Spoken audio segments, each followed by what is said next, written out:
¿Bien o no? Sí, que se ve, se ve. Ya, de acuerdo. Entonces, hablábamos de nuestro diagrama de deflexión, que el diagrama de deflexión, que depende de las fuerzas que apliquemos, nos va a marcar, por ejemplo, cómo se deforma nuestra estructura y nos interesa saber el valor de esas deflexiones en ciertos puntos claves de la estructura. Eventualmente podríamos saberlo en cualquier punto de la estructura, ¿no? Pero para empezar, podríamos, por ejemplo, conocer de antemano cómo se deforma una estructura en los puntos de apoyo, ¿no? O en los soportes. Entonces, en la tablita nos muestra, ya no estamos enfocándonos en las reacciones, sabemos cuántas reacciones hay en cada tipo de apoyo, ¿no? En los apoyos móviles habrá una reacción, en los fijos 2, en los empotramientos 3, como está en la tablita. Pero ahora no estamos viendo las reacciones, estamos viendo cómo se deforma, cómo es la deflexión en estos puntos. La deflexión se marca, el valor de la deflexión se suele colocar con esta letra griega delta, que es un triangulito, ¿ok? Entonces, aquí, por ejemplo, en un apoyo móvil tipo rodillo, la deflexión es igual a 0. ¿Qué significa eso? Significa que este punto de apoyo no puede ni subir ni bajar. Entonces, no se deforma, no cambia su posición porque el apoyo no lo permite. ¿De acuerdo? Pero este tipo de apoyos, si bien limita la deflexión, lo que sí permite es que haya un giro en ese punto, que inicie un giro en ese punto, la estructura. Al permitir el giro, significa que no hay una reacción tipo momento, y sabemos que no hay una reacción tipo momento. Como está permitido el giro, significa que la estructura puede presentar un cierto ángulo, que está aquí representado por la letra griega también tita, ¿no? Entonces el ángulo que se puede presentar en esta estructura, en ese punto, a partir de ese punto de apoyo, es una incógnita, ¿no? Lo que sería dato es que el delta o la deflexión es 0, pero sí necesitaríamos conocer el valor del ángulo de deflexión, ¿no? El ángulo que se deforma nuestra estructura en este tipo de apoyo.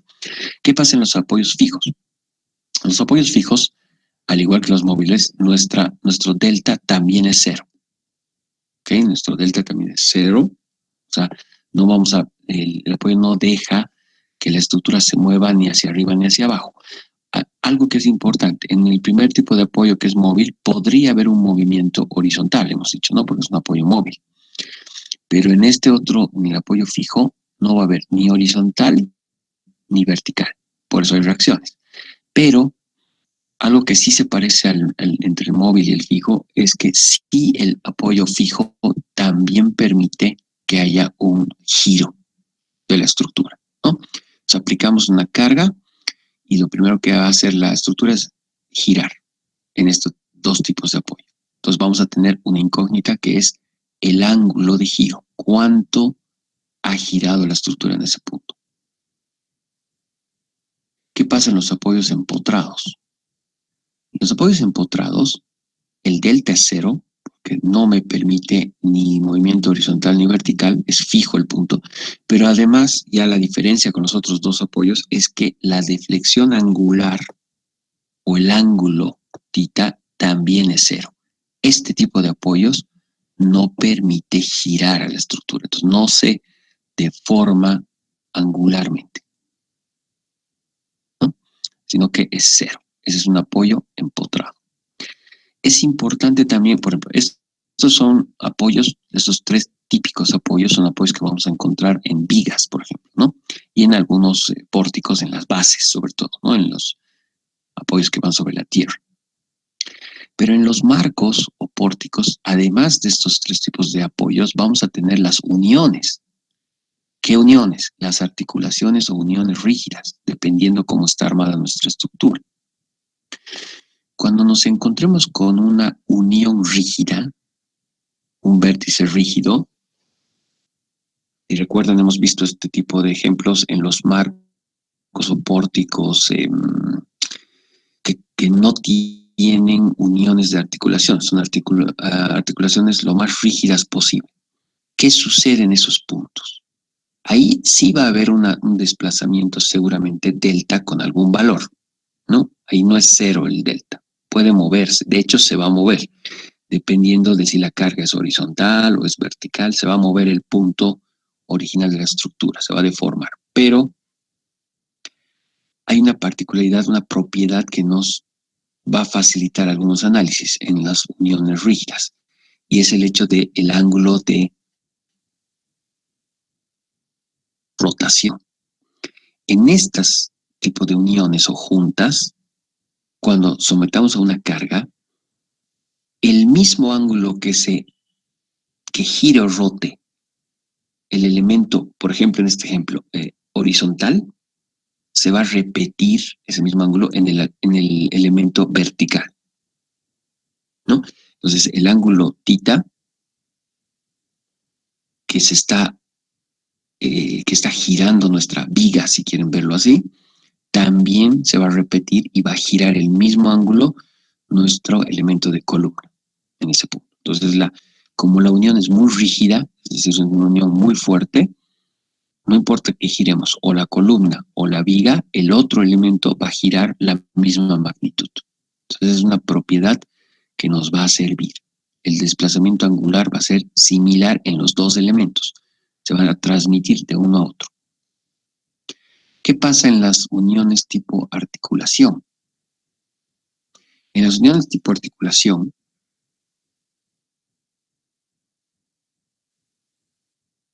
hay una diferencia con las uniones rígidas, y es que en una junta o una unión tipo articulación, primero puede haber un desplazamiento horizontal y vertical del punto, porque nada le restringe moverse, entonces delta no va a ser cero, igual que en el anterior caso, pero los ángulos que giren o roten los diferentes elementos que confluyen en la unión o en la junta o en el nudo, si quieren llamarlo nodo, ya son diferentes por el hecho de que hay una articulación. Es como una bisagra, ¿no? Entonces, si la viga rota un ángulo, como en este ejemplo, θ2, no necesariamente, de hecho, es muy difícil que sea el mismo ángulo que gire o rote la columna en ese mismo punto, o a partir de ese mismo punto. En este caso, la columna va a tener un ángulo de rotación, llamémoslo θ1, ¿no? La idea, lo importante del concepto es que son ángulos diferentes. Entonces, la articulación permite, en otras palabras, que cada pieza gire independientemente de la otra, a diferencia de una unión rígida, donde las dos piezas están acompañándose y lo que gire una pieza o un elemento, gira el otro elemento, el mismo valor. ¿Se entiende?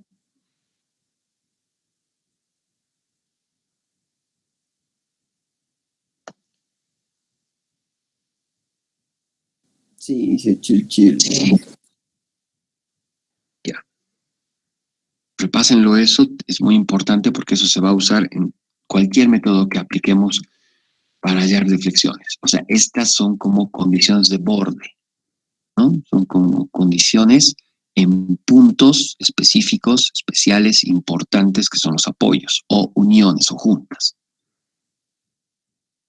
Este ángulo de deflexión, en cualquiera de los apoyos donde se presenta, excepto en el empotrado, se presenta en todos el ángulo de deflexión, representa a la pendiente. Fíjense, si yo tengo esta viga horizontal y giro un ángulo θ, ahora tengo una cierta pendiente en el elemento, por lo menos en este punto. Esa pendiente, que se podría decir que es la tangente a la curva elástica, va a ir cambiando de punto a punto, ¿no? Eso lo podemos ver, o sea, si vemos este empotramiento, por ejemplo, la pendiente en el punto de apoyo es cero, o sea, el ángulo cero, por lo tanto, pendiente cero. Pero a medida que nos vamos alejando del apoyo, si nosotros trazamos tangentes en cada uno de los puntos de la curva deformada, que esa es la elástica, vamos a tener diferentes tangentes. Cada tangente está girada un cierto ángulo respecto a la horizontal. Entonces, este ángulo va modificándose de 0 a hasta un valor máximo, seguramente en algún punto de la elástica. En estos otros casos también, este ángulo que empieza, esta vez empieza con un valor en el punto apoyo, va a ir cambiando conforme la tangente va cambiando respecto al original y va modificando su valor punto a punto en cada. Entonces, representa la pendiente de esa deformación, ¿de acuerdo? Otra cosa que es importante, actualmente hablando cuando hablamos de deflexiones, es si esa nuestra curva elástica que representa la deformación de los puntos, lean bien esta parte del capítulo, más arriba van a ver la definición, por ejemplo, de la curva elástica. Aquí está. El diagrama de deflexión, o sea, el diagrama de cómo se flecta una estructura, es lo que representa a la curva elástica. ¿Ok? ¿Y cómo se define esa curva elástica o diagrama de deflexión? Es el lugar geométrico de los puntos que definen la posición desplazada. Es decir, cómo se desplaza, cómo cambia de posición mi estructura y todos los puntos que forman geométricamente esa curva desplazada es la curva elástica. Esta es la definición de curva elástica. Obviamente ese desplazamiento de los puntos, es decir, cuánto se ha movido un punto de un lugar 1 a un lugar 2, es respecto al centroide o centro de gravedad de la sección transversal del elemento. Porque no se olviden que si bien nosotros representamos con una línea, una viga, o una columna con una línea, en la vida real no es que sea una línea, ¿no?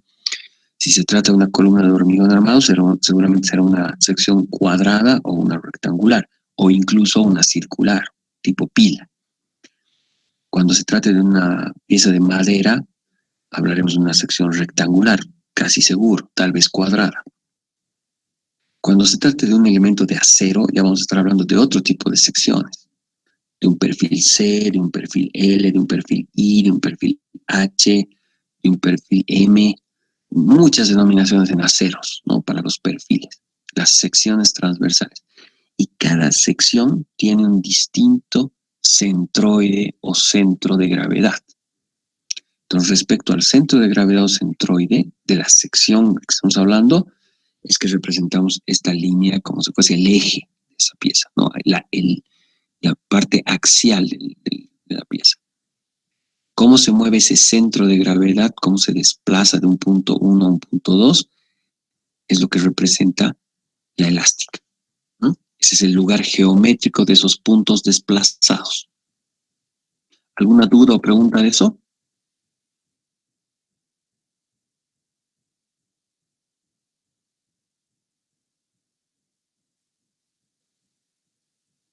Ok, todo claro entonces. Nuestra curva elástica, algo que nos va a ayudar mucho a determinar cómo está deformándose una estructura. Si nosotros al principio no conocemos exactamente cómo se deforma, podemos intuitivamente tener una idea de cómo se deforma. Pero algo que nos ayuda de forma directa a saber cómo se deforma una estructura es el diagrama de momentos. ¿Ya? El diagrama de momentos representa a los momentos internos en una estructura. ¿Ok? Entonces, ustedes ya saben dibujar diagramas de momentos, lo han debido hacer muchas veces en vigas isostáticas, por ejemplo, ¿no? En vigas simplemente apoyadas. Pues ahora vamos a empezar a tener que dibujar diagramas de momentos en estructuras hiperestáticas. Es de forma muy similar a las isostáticas, con algunas variaciones, obviamente, ¿no? Particulares. Pero los diagramas se van a representar de forma muy similar. Estos diagramas de momentos, que son los momentos internos dentro de una estructura, nos van a ayudar porque están directamente relacionados a la forma en la que se deforma una estructura. De qué manera se presentan las deflexiones en una estructura. Ambas variables están íntimamente ligadas. El momento interno con el valor o magnitud de la deflexión en un punto. ¿De acuerdo? Para esto es bueno asumir una convención de signos. Esto va a variar, igual que lo hemos hablado anteriormente, seguramente de escuela a escuela, o de bibliografía a bibliografía. ¿No? Puede variar un poquito el sentido. Pero para nosotros, para que manejemos una sola regla en la materia, vamos a manejar dos tipos de momentos internos en una estructura. Los momentos positivos y los momentos negativos. Ya lo han visto ustedes cuando dibujaban sus diagramas de momentos en vigas isostáticas o en estructuras isostáticas en la materia de estabilidad. ¿Ok? Vamos a un poquito recordar. Por ejemplo, para efectos de este texto y de nuestra materia, el momento positivo va a estar representado de esta manera. Fíjense, se ve el diagrama o la figurita 8-1. Sí, que se ve. Ya. En el caso de una viga o de un pórtico, de un marco, ¿no? De una figura porticada, hemos dicho que es un poco más relevante que los esfuerzos axiales. No significa que no existan. Existen esfuerzos axiales y cortantes, pero también existen momentos. Pues los momentos nos van a ayudar a entender muy bien cómo se deflexiona una estructura. Entonces, cuando el momento, fíjense cómo está la estructura, deforma a la estructura de esta manera, es decir, de la forma cóncava hacia arriba, esta es la parte cóncava de la curva, ¿no? Está en la parte de arriba. Cuando la estructura se deformada alcance una posición parecida a esta, vamos a hablar de un momento positivo. Fíjense, es como si agarraran una regla o un elemento flexible, ¿no? Y ustedes con ambas manos en ambos extremos giraran la pieza para que la pieza se deforme o se curve de esta manera. Entonces la parte cóncava arriba, esos momentos que ustedes están aplicando con sus manos al elemento son los momentos que vamos a considerar positivos. Al revés, cuando la parte cóncava de la curva esté hacia abajo, es decir, cuando el elemento lo doblemos, como si estuviéramos doblando algo, una hoja de papel, una carpeta, o lo que sea, una regla, hacia abajo, entonces la parte cóncava está en la parte inferior, el momento va a ser negativo. Estamos hablando de los momentos internos dentro de la estructura. ¿De acuerdo? Eso como una especie de convención de signos, si quieren. ¿Está bien? Es muy importante el signo del momento porque eso también nos va a hablar del tipo de deflexión que tengamos. ¿Esto está claro? ¿Alguna duda?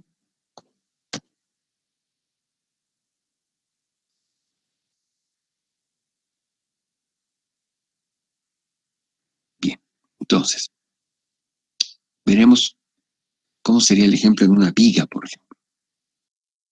Ustedes ya han visto esos diagramas muchas veces. Fíjense primero en la viga de la izquierda. La viga A, B, C, D, que está apoyada en sus dos extremos, es una viga simplemente apoyada, apoyo fijo a la izquierda, apoyo móvil a la derecha, y las cargas que estamos aplicando son dos. En el punto B tenemos una carga vertical hacia arriba, y en el punto C tenemos una carga vertical hacia abajo, ambas con sus diferentes valores, ¿no? P1 y P2. Como son cargas puntuales, el diagrama de momentos va a ser de esta manera, lineal, ¿no? Cuando las cargas son puntuales, el diagrama es lineal.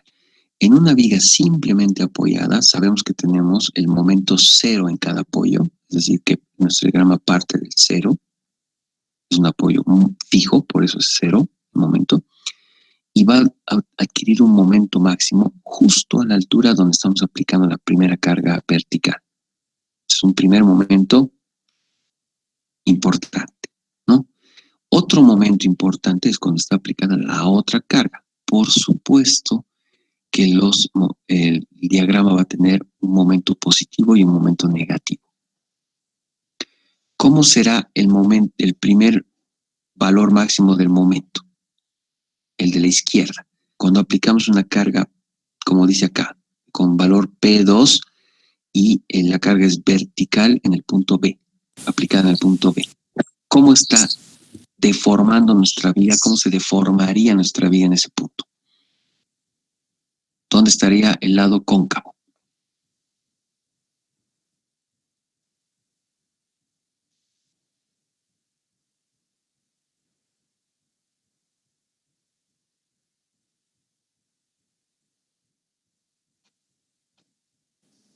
cerca a la unión de la pared ínfima.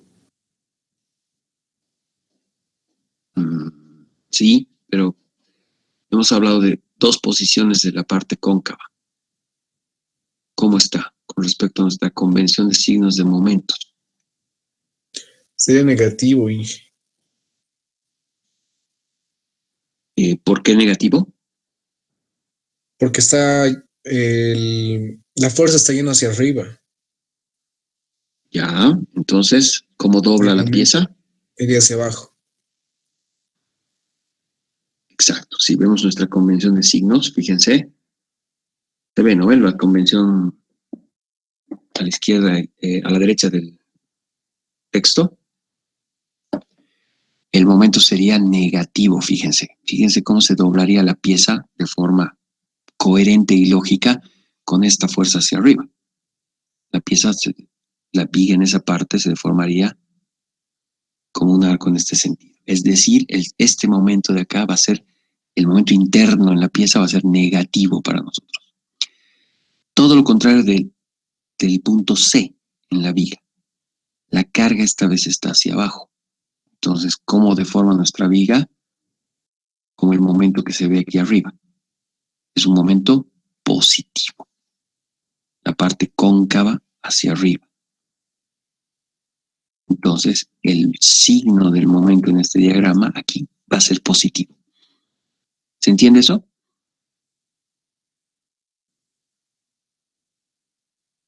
Es muy importante que se entienda eso.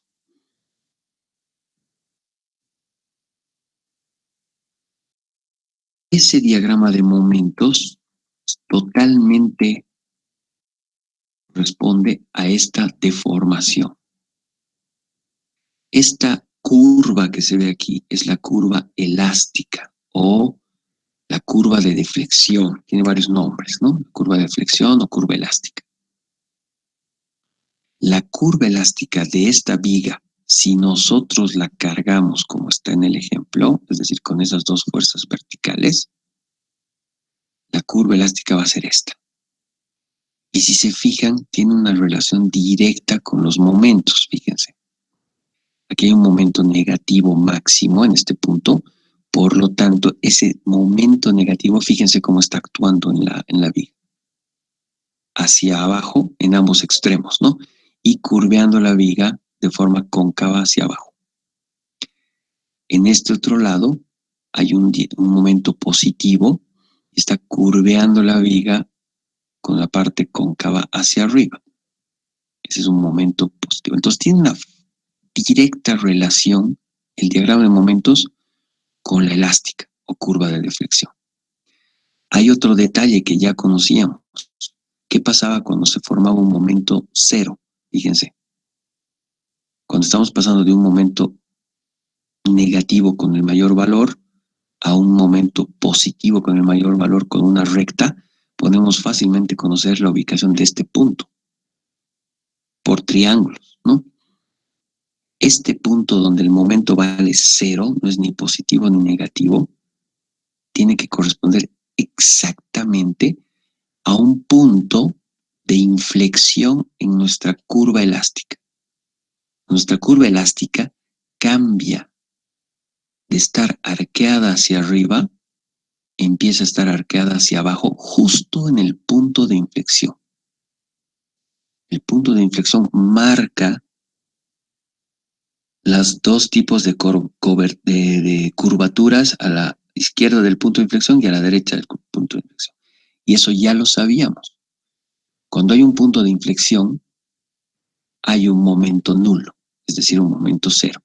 En otras palabras, la viga trabaja en ese puntito exactamente como si tuviese una articulación ficticia. Fíjense, en la realidad la viga no tiene ninguna articulación. Es continuo. Pero el trabajo que hace internamente la viga es como si tuviese una articulación. O se forma un punto de inflexión en la curvatura de la curva de deflexión o curva elástica. ¿De acuerdo?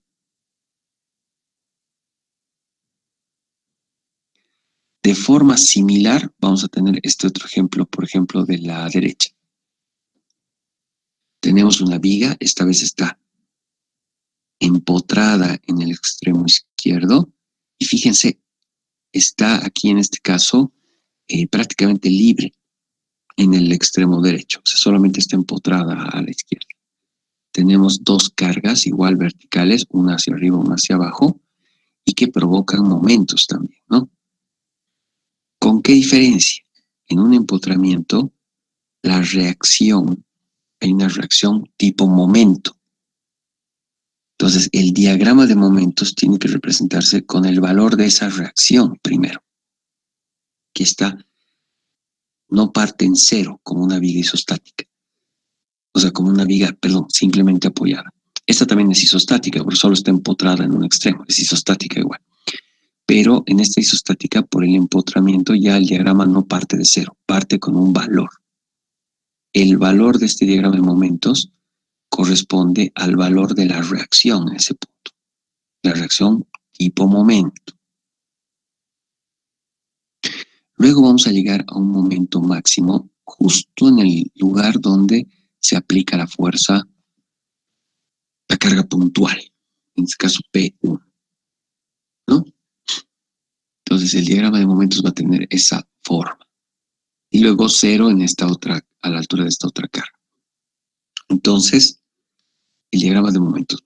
¿Qué signos van a tener estos dos lugares de momentos? Depende cómo esté flexionada la curva. En este caso es mucho más fácil entender, ¿no? Que el momento, por ejemplo, fíjense, en esta parte, esta carga está apuntando hacia arriba, por lo tanto está flexionando la curva de esta manera, con la parte cóncava hacia abajo. Ese, en nuestra convención, es un signo negativo para el momento interno de esa viga. Si este es negativo, fíjense, aquí hay una curvatura diferente por esa fuerza de acá, ¿no? La fuerza P2 primero restringe un poco que se mueva o que rote, debe rotar algo, pero no mucho en la parte del extremo derecho. Pero en el extremo izquierdo tenemos la reacción. Y fíjense en nuestra convención de signos, ¿no? La que nosotros usamos normalmente. Este es un signo positivo para nuestra reacción de momento. Entonces, como tenemos un momento positivo aquí en el apoyo, que es este valor, tenemos un momento negativo máximo justo a la altura de la fuerza puntual, vertical hacia arriba. Entonces, también hay un cambio de curvatura. Es como si curviáramos la viga. Primero, una parte cóncava hacia arriba, eso es un momento positivo, y luego cambiamos a un momento negativo. El lugar donde cambiamos es un punto de inflexión también de nuestra curva elástica. Donde hay punto de inflexión, un cambio de sentido de la curva, ¿no? De cóncava hacia arriba a una cóncava abajo, en ese lugar, exactamente en ese lugar, tiene que haber un momento cero y correspondería con nuestro diagrama de momentos. Entonces, si nosotros como conclusión conocemos y armamos un diagrama de momentos para una estructura con sus signos adecuados, ¿no? Ponemos el signo correcto y los valores del diagrama de momentos, fácilmente podemos nosotros conocer la curva elástica o la curva de deflexión de la estructura, cómo se deforma esa estructura. Y viceversa, si primero conoceríamos la elástica de la estructura, con esa elástica podemos conocer, obviamente conociendo los valores, ¿no? Cuánto se desplaza cada punto. Es decir, aquí sabemos que se desplaza 0, delta 0. Aquí el delta a esta altura será un valor más grande. Luego empezará a disminuir el delta. Luego llegaremos a un delta otra vez en el punto de la aplicación de la otra fuerza con un valor mayor.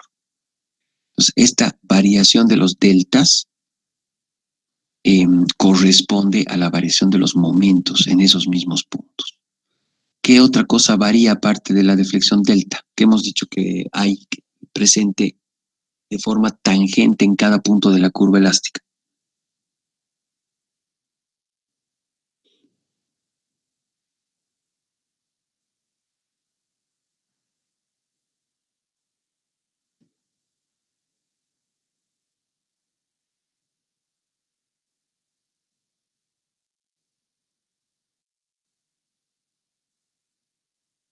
Hoy día creo que no hay nadie presente, ¿no?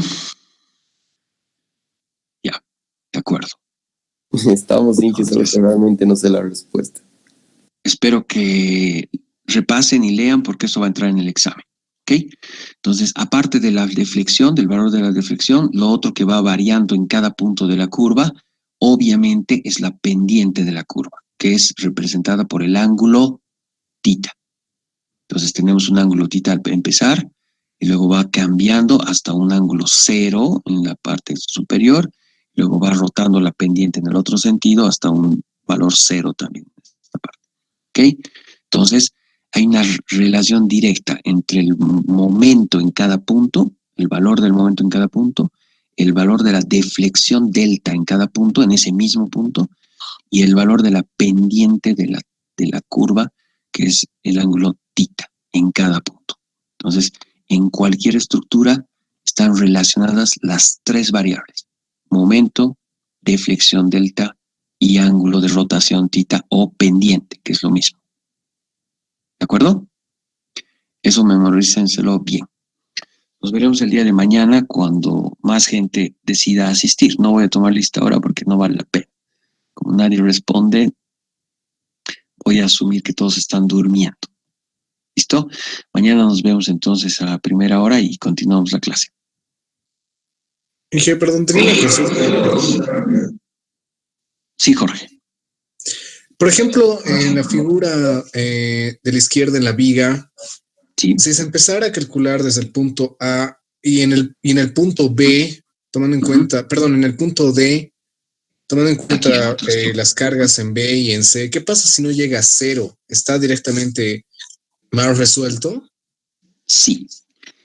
Si fuese un ejemplo como el que tenemos aquí, donde tenemos dos apoyos, ¿no? Un apoyo fijo aquí, a la izquierda, en A, y un apoyo móvil en D. Si tú no llegas a momento 0 en D, está mal resuelto. Primero, tu momento tiene que ser 0, porque no existe momento, o sea, es decir, no existe una reacción momento en un apoyo móvil. Eso lo sabemos por definición de las reacciones. Si no hay un momento, un valor de momento, aquí significa que tiene que ser momento 0 en el diagrama de momentos también. Eso también corresponde a lo que hemos definido en la tabla 8-1. Cuando es un apoyo fijo, que es el caso de la izquierda, delta es 0. Así como el momento es 0, delta es 0. En un apoyo móvil, como sería el apoyo de la derecha en ese ejemplo, también delta es 0, fíjate. Momento 0, delta 0. Entonces, si tú no llegas a ese delta 0 y momento 0, porque están en correspondencia el momento y la deflexión, algo está fallando, algo está pasando, alguna cosita hacia atrás ha estado mal calculada, considerada y no estás llegando al 0. Tendrías que cerrar en 0. La única forma de que tú no cierres en 0 en un apoyo móvil o fijo sería que tú tengas una carga en ese punto, justo en el punto D, una carga tipo momento.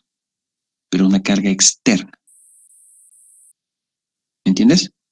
Perfecto, Inge. Muchísimas gracias. Si tus cargas son como están en este ejemplo, que no son cargas tipo momento, ¿no? Pero son cargas tipo puntual. En el punto B tengo una carga P2 puntual, en el punto C tengo una carga P1 puntual. Estas cargas no me van a producir ese efecto. O sea, yo tengo que llegar a cero con estas cargas. Si no, no he resuelto algo bien. Pero si yo tuviese una carga aquí tipo momento, no importa la magnitud, eso es diferente. Mi diagrama no va a terminar en cero, va a terminar con un valor, digamos, ¿no? De momento, que va a corresponder justo al valor de momento externo. ¿Ok? Ok, Inge. Muchísimas gracias. De acuerdo. Habría que revisar entonces si no te da cero. Listo, muchachos. ¿Qué otras dudas tienen?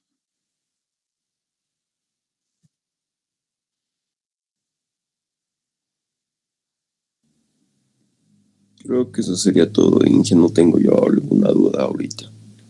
Listo, muchachos. Mañana nos veremos entonces a primera hora. Listo, Inge. Que tenga buen día. Hasta luego. Listo. Gracias. Nos vemos. Ustedes también. Cuídense mucho. Se cuida, Inge. Hasta luego. Gracias. Igualmente. Ustedes también. Chau, chau.